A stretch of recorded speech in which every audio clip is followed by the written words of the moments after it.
Touring bikes are big in the U.S., both literally and figuratively, and the Bayerische Motoren Werke AG looks to take our enthusiasm for touring to the bank.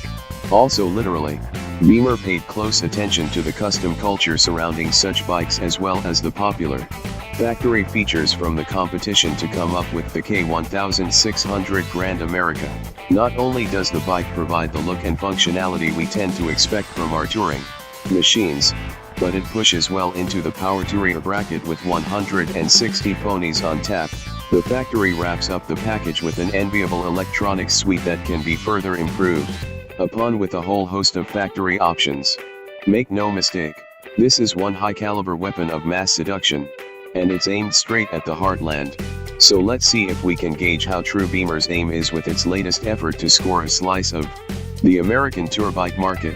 It is a well-established fact that touring means something different on our side of the pond than it does in Europe and Asia.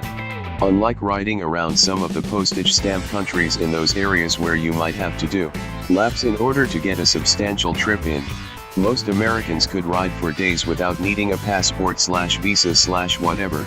For that reason, we like our bikes to have plenty of secure cargo space for dry storage along with creature comforts to ease the pain of long stints in the saddle.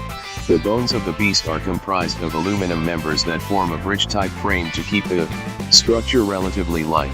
Even though the factory wasn't necessarily trying to build a light bike, toward that end, the engine replaced a section of the down tube/cradle area as a stressed member to further lighten things up.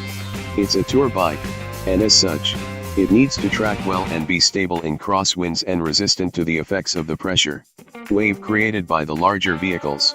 So Beemer set the front end up with 27.8 degrees of rake and 4.1 inches of trail for a compromise between stability and agility.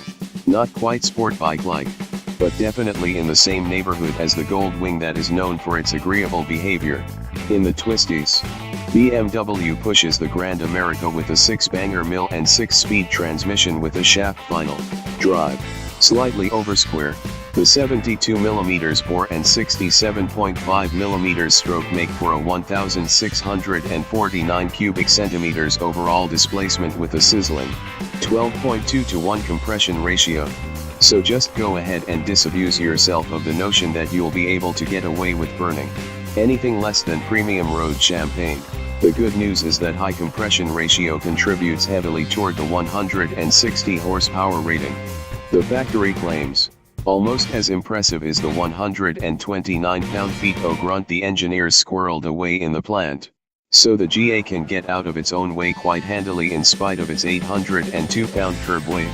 MSRP on the Grand America is $23,195, which is a couple grand less expensive than the K1600 GTL. If you want the gold colorway, you'll have to add the Style 1 option package for an additional $995. The package also adds some chrome bling on the front fender. Thanks for watching.